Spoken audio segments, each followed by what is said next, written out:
The next treatment option for acne scars is called DermaRollers. DermaRollers have become very popular in the past few years.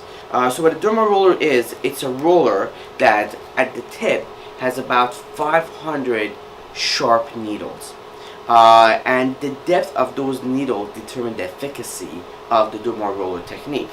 So the one I have here is about 1.5 millimeter. I'll sometimes use 2 or 2.5 or even 3. You cannot use these at home, but there are some that are only 0.2 millimeters that could be for at-home treatments. The whole point is that when you do a DermaRoller, you're creating all these tiny holes within the skin, which is basically stimulating the collagen production. It's great for improving the texture of the skin, but it's also great for acne scars. I typically reserve doing DermaRollers for patients that are a little bit darker skin individuals because other procedures are kind of limited to their skin color.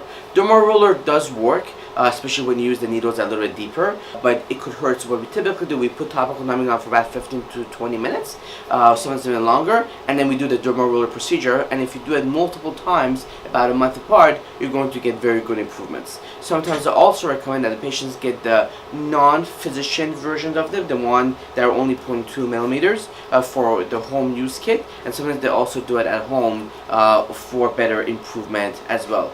Side effects are very generally mild.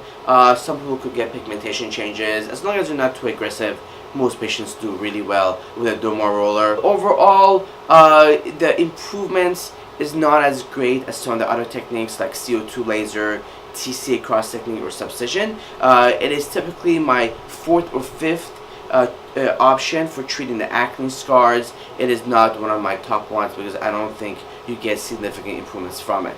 But it is ideal for some group of patients. So this is why it's so important that you have to come in and have the physician really evaluate your skin to see which one of these acne scar treatments is the most appropriate for you.